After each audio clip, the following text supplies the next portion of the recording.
Mis hermanos queridos y amigos, buenas noches. Hoy día miércoles 22 de abril vamos a tener un estudio para meditar un poco en la palabra del Señor y llevar nuestros pensamientos, nuestra mente hacia Él. Muy bien, vamos a ir al libro de Proverbios, y vamos a tener abierta nuestra Biblia en el capítulo 2 del libro de Proverbios. Este proverbio me enseña que existen dos tipos de personas. Y como seres humanos tenemos la posibilidad, la opción de escoger qué tipo de persona queremos ser.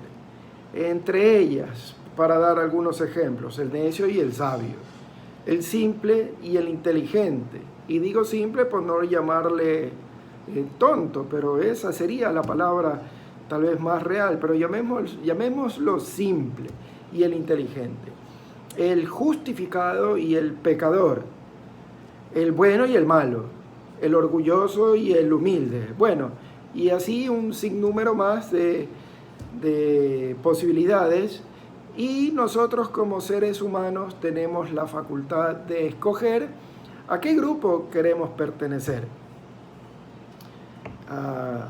Necesariamente tenemos que ubicarnos en una de las dos posiciones, en uno de los dos bandos de muchas de las cosas que hemos visto. ¿Soy bueno o soy malo? ¿Soy orgulloso o soy humilde? Pero esta noche queremos enfocarnos exclusivamente en el necio y el sabio, y para eso vamos a utilizar el capítulo 2 del libro de Proverbios. Pero antes vamos a ver la definición según el diccionario de lo que es un sabio y de lo que es un necio. Se dice del sabio en el diccionario que es la facultad de la persona para actuar con sensatez, prudencia y acierto. Se dice del necio, según el diccionario, que es una persona que insiste en sus propios errores o se aferra a ideas equivocadas, demostrando con esto su poca inteligencia. Esas son las definiciones en cuanto al sabio y en cuanto al necio, según un diccionario cualquiera que usted puede encontrar. Ahora, bíblicamente hablando, si vamos a la Escritura, vamos a ver la definición del sabio, de la sabiduría. En el libro de Proverbios mismo, capítulo 1, versículo 7, dice que el principio de la sabiduría es el temor de Jehová. Eso es para la Biblia lo que es el sabio. Una persona sabia es el que respeta, el que tiene temor de Jehová. Es aquel que voluntariamente ha sometido su vida a Dios. Ese es el sabio según la Escritura. Y el necio, si vamos al Salmo capítulo 14, el libro de los Salmos, capítulo 14, versículo 1, dice así: dice el necio en su corazón, no hay Dios. Entonces el necio es aquel que dice en su corazón que Dios no existe. Entonces el necio es aquel que, con sentimiento o no, está bajo el dominio de Satanás, diciendo que no hay Dios. Y no hace falta solamente decir públicamente que no hay Dios, sino con los hechos se demuestra si una persona teme a Dios o no teme a Dios. Entonces ahí tenemos las definiciones a través de los diccionarios de lo que es el necio y un sabio, y también una definición bíblica de lo que es un necio y un sabio.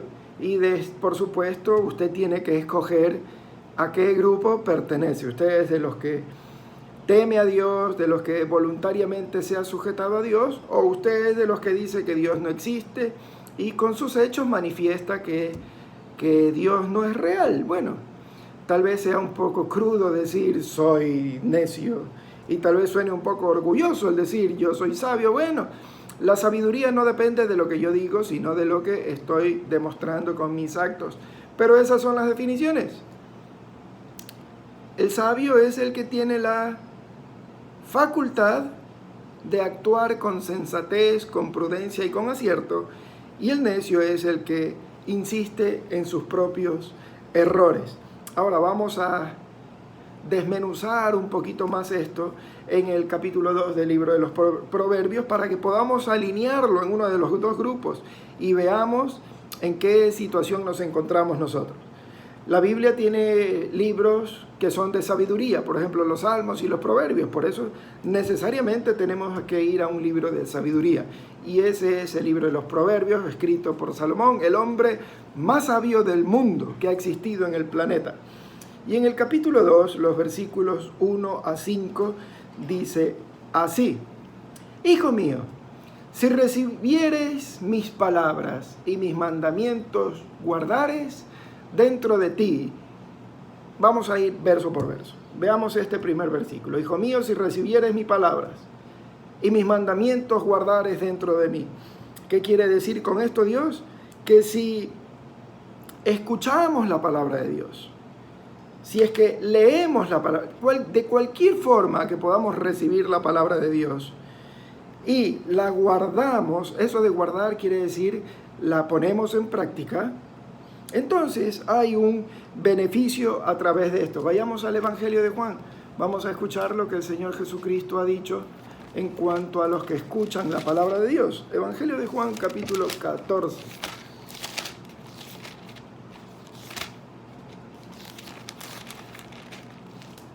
Capítulo 14, versículo 15, dice así el verso: Si me amas, guardad mis mandamientos. Entonces, si es que somos de Dios, si es que amamos a Dios, vamos a guardar sus mandamientos. Por lo tanto, es necesario escucharla, leerla de cualquier forma, pero andar, caminar en esos mandamientos, guardar esos mandamientos. Ahí mismo, en el capítulo 14 del libro de Juan, el versículo 23 dice así: Respondió Jesús y les dijo: El que me ama, mi palabra guardará, y mi Padre le amará, y vendremos a él y haremos morada con él. Eso es lo que significa guardar la palabra de Dios. Escuchar a Dios, obedecer a Dios.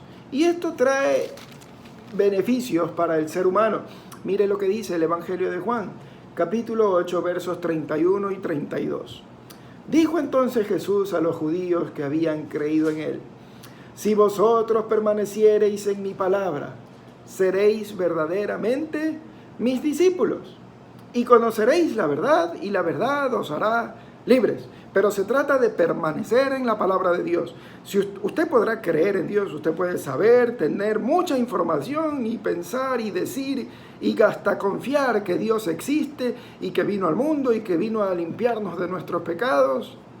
Pero si usted no guarda, si usted no vive en la palabra de Dios, entonces no puede ser llamado un discípulo del Señor, porque claramente el Señor Jesucristo dice: Si vosotros permanecéis en mi palabra, seréis verdaderamente mis discípulos.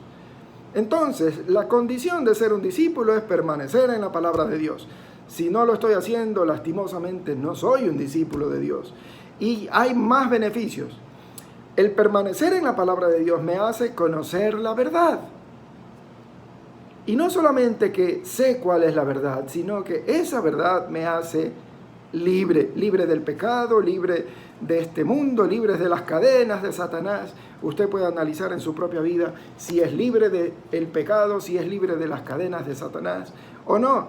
Todo esto se lo consigue guardando la palabra de Dios. En segundo lugar, el verso 2 del libro de Proverbios capítulo 2 dice: haciendo estar atento tu oído a la sabiduría. Note esa palabra, atento. Debemos estar con nuestro oído atento a la sabiduría. ¿Qué quiere decir esto? Que debemos estar prestos, prontos, atentos para respetar a Dios. Porque el principio de la sabiduría era el temor de Jehová. Esto quiere decir que hay que respetar a Dios. Entonces, debemos no solamente escuchar la palabra de Dios y andar en ella, debemos estar listos, prestos, atentos a respetar a Dios y a lo que dice en su palabra, y esto me habla de obediencia. Ahí mismo en el versículo 2, la segunda parte dice: si inclinareis tu corazón a la prudencia. Veamos una definición de lo que prudencia significa según el diccionario: tener el control pensando en el futuro. Una persona que sabe controlarse porque mide las consecuencias a futuro, esa es la que tiene prudencia. Entonces, ¿qué quieren decir estos dos versículos? Que si estoy escuchando la palabra de Dios o leyendo, o como sea que usted le llegue información de lo que Dios ha dicho, si tengo temor y respeto a la palabra de Dios, y si le obedezco por ser prudente, porque si confío en Dios y sé que lo que Dios me está diciendo va a ser bueno para mí, para el futuro, eso es prudencia, entonces estoy cumpliendo lo que Dios quiere que yo haga.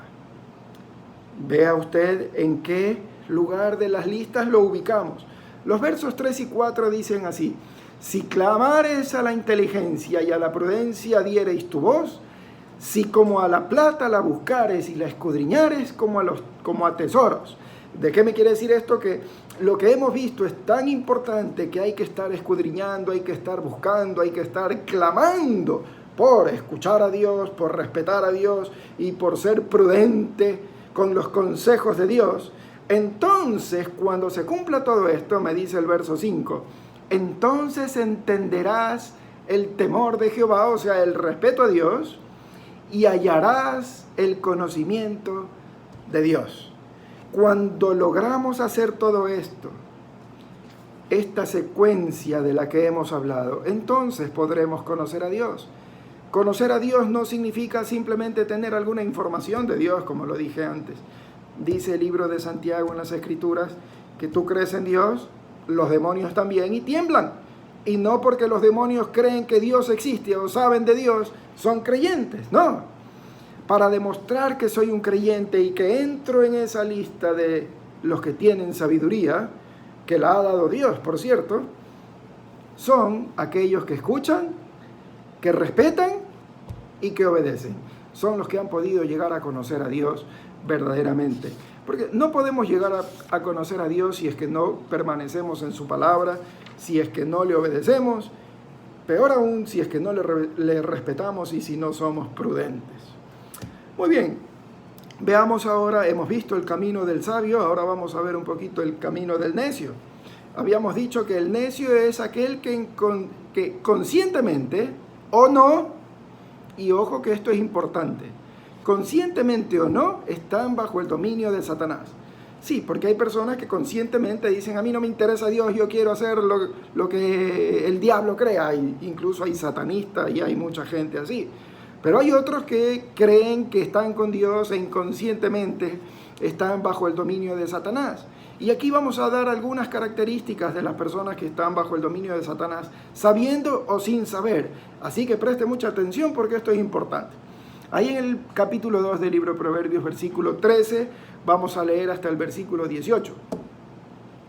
Que dejan los caminos derechos para andar por sendas tenebrosas, que se alegran haciendo el mal, que se huelgan en las perversidades del vicio, cuyas veredas son torcidas y torcidos sus caminos.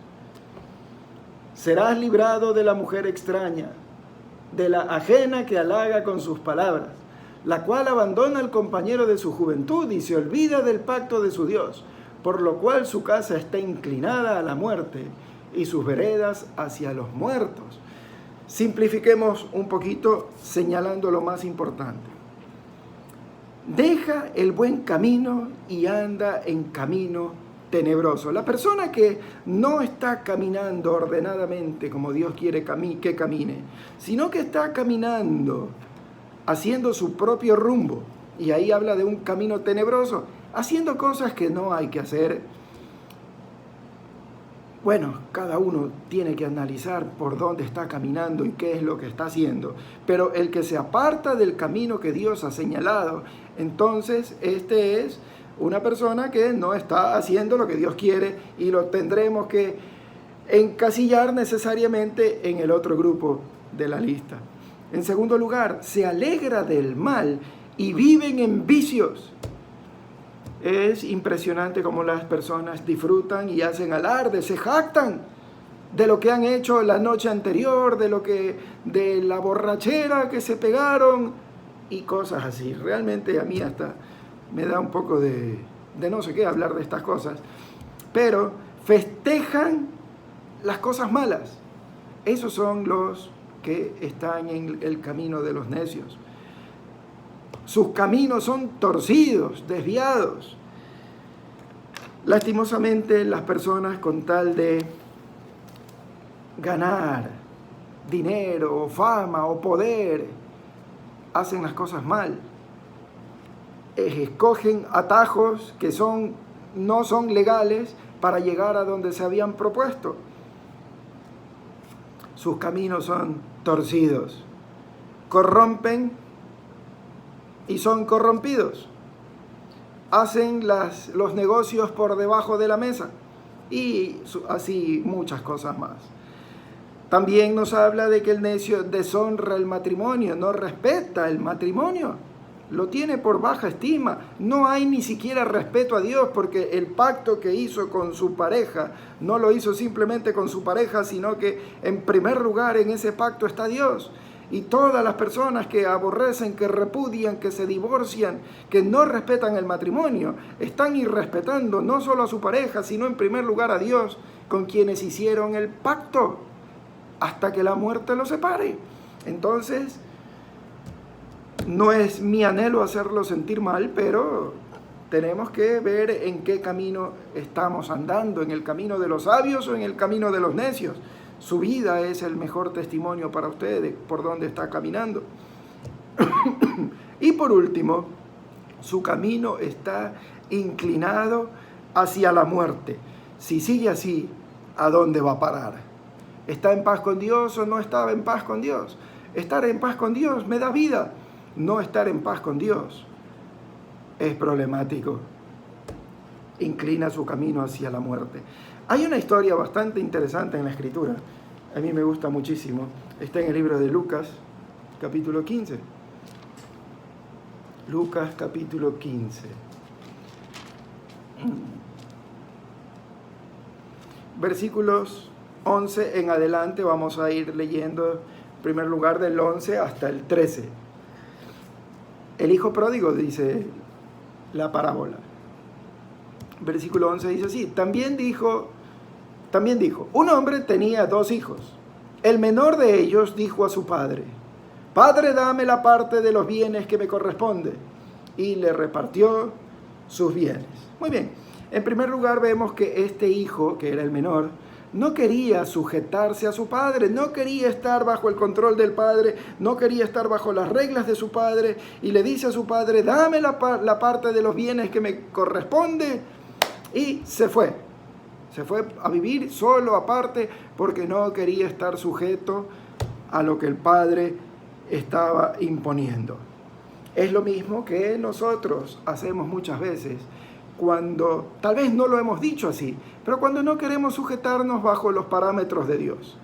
Le decimos a Dios: Dios, déjame hacer con mi vida lo que yo quiero. En este momento yo voy a vivir, no quiero sujetarme a lo que tú digas. Porque Dios nos ha dejado su palabra, que es por donde debemos caminar, si es que somos prudentes. Pero tomamos la actitud de este joven que le dijo a su padre: Padre, dame lo que me corresponde, porque yo me voy, no quiero estar más aquí. Lastimosamente, muchas veces esa es nuestra actitud. Dios no me interesa, yo voy a hacer con mi vida lo que yo quiero, yo tomo mis decisiones, yo escojo lo que quiero hacer y dónde quiero vivir, con quién me voy a casar, cuántos hijos voy. Bueno, versos 14 a 16. Cuando todo lo hubo malgastado, vino una gran hambre en aquella provincia y comenzó a faltarle. Y fue y se arrimó a uno de los ciudadanos de aquella tierra, el cual envió a su hacienda para que apacentase cerdos. Y deseaba llenar su vientre de las algarrobas que comían los cerdos, pero nadie le daba. Eso es terrible. Vino un hambre, vinieron los problemas, y este joven consigue un trabajo. Tomemos en cuenta que para un judío no le era permitido comer cerdo, era un animal inmundo. Este joven tuvo que ir a trabajar con los cerdos. Y estaba tan desesperado, tanta hambre tuvo, que quería alimentarse de las algarrobas, los desperdicios de la comida, lo que comen los cerdos, y dice que nadie les daba. Y así es cuando nosotros estamos mal en la vida, cuando vienen los problemas, se acaban los amigos, estamos en apuros y no sabemos qué hacer y estamos desesperados. Versos 17 a 19. Y volviendo en sí, dijo: ¿cuántos jornaleros en casa de mi padre tienen abundancia de pan y yo aquí padezco de hambre? Me levantaré e iré a mi padre y le diré: Padre, he pecado contra el cielo y contra ti. Ya no soy digno de ser llamado tu hijo. Hazme como uno de tus jornaleros. Muy bien, vemos aquí que este problema trajo que este joven recapacite. Mi hermano, mi amigo, hoy en día estamos viviendo un momento terrible. Una pandemia que está quitando muchas vidas en todo el mundo y que tiene a todo el mundo con temor, con miedo. Y estamos viviendo algo muy parecido a lo que este joven sintió. Desesperación, temor, miedo a que en dónde voy a parar, a lo mejor voy a enfermar, voy a morir, y tantos temores que vienen a la mente. Y lo que yo veo aquí es que fue totalmente necesario que este joven haya llegado a ese punto, a comer con los cerdos, a lo más bajo.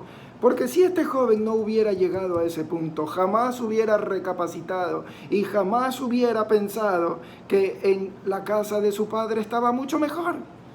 Y hoy en día, si tenemos esta pandemia, y ojo que esto no es ocasionado por Dios, Dios lo permite. Todo esto viene de la maldad, viene de la consecuencia del pecado, y el origen de todo esto es Satanás. Pero Dios permite todo esto porque es una forma de llamarle la atención a sus hijos, de que vayamos a comer con los cerdos para que recapacitemos y digamos: Dios es la única solución. Porque si no llegamos a ese punto tan bajo de tocar fondo, nunca vamos a pensar en Dios. Si todo nos va bien en la vida, vamos a olvidarnos de Dios por completo. Así que Dios está permitiendo todo esto para que recapacitemos, para que pensemos en Él y para que volvamos a Él. ¿Qué pasó con la historia? Versos 20 a 24. Y levantándose vino a su padre, y cuando aún estaba lejos lo vio el padre y fue movido a misericordia, y corrió y se echó sobre su cuello y le besó. Y el hijo le dijo: Padre, he pecado contra el cielo y contra ti, y ya no soy digno de ser llamado tu hijo. Pero el padre dijo a sus siervos: sacad el mejor vestido y vestidle, y poned un anillo en su mano y calzado en sus pies, y traed el becerro gordo y matadlo, y comamos y hagamos fiesta, porque este mi hijo muerto era y ha revivido, se había perdido y es hallado. Y comenzaron a regocijarse. Muy bien, notemos que este joven fue arrepentido como muchos de las personas están hoy en día. Y el padre estaba ahí observando. Y el padre apenas vio llegar a este joven, corrió hacia él, se le lanzó al cuello, lo abrazó, lo besó. Prácticamente no dejó hablar al hijo, aunque le manifestó su arrepentimiento y el padre le mandó. Al padre no le importó que ese muchacho olía a cerdo, a podredumbre, a pecado. Y esa es la situación nuestra con Dios en la actualidad.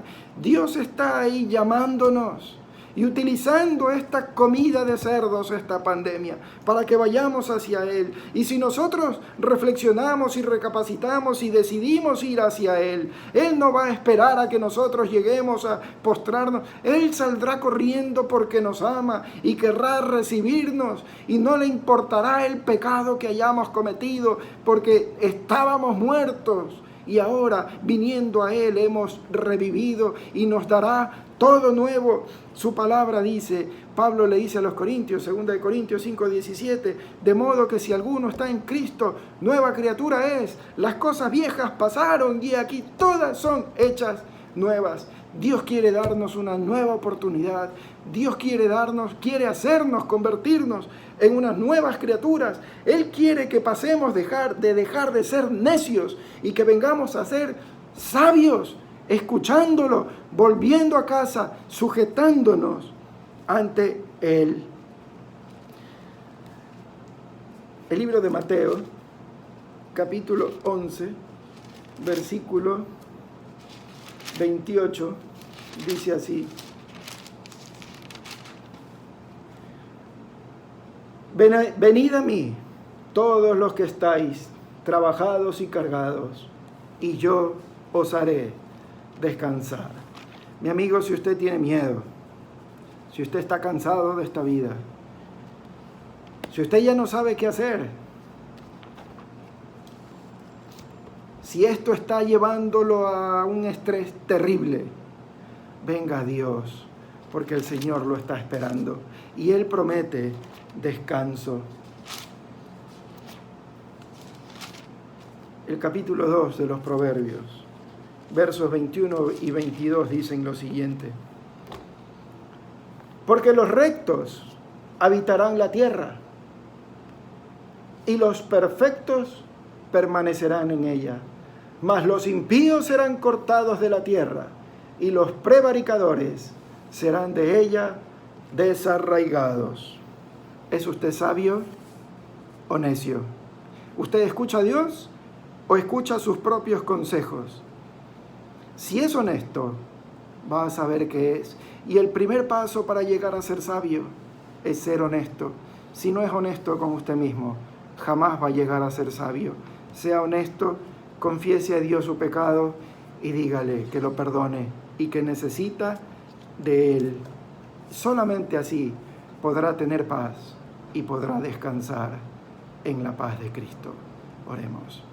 Bendito Dios, te damos gracias porque a pesar de que somos necios, porque somos tercos y caminamos y queremos seguir andando en nuestro propio rumbo, en nuestro error, tú nos das la oportunidad de venir a ti. Y nos amaste tanto, bendito Dios, que mandaste a tu Hijo Jesucristo y murió en una cruz para pagar la culpa de nuestra necedad. Señor, estamos comiendo con los cerdos y ya no resistimos más esta situación. No merecemos ser hijos tuyos, no merecemos tu perdón, pero tu amor es tan grande que solamente por tu gracia nos recibes y nos cambias de vestido, nos cambias de calzado, nos das un anillo y haces fiesta cuando venimos a ti. Aquí estamos, Dios, reconociendo que somos necios y que necesitamos tu sabiduría, necesitamos aprender tu palabra, necesitamos respetarte, bendito Dios, y necesitamos obedecerte. Ayúdanos, aquí estamos, perdona nuestro pecado, te entregamos nuestra vida, bendito Dios, en el santo nombre del Señor Jesucristo. Amén. Que el Señor los bendiga, hermanos.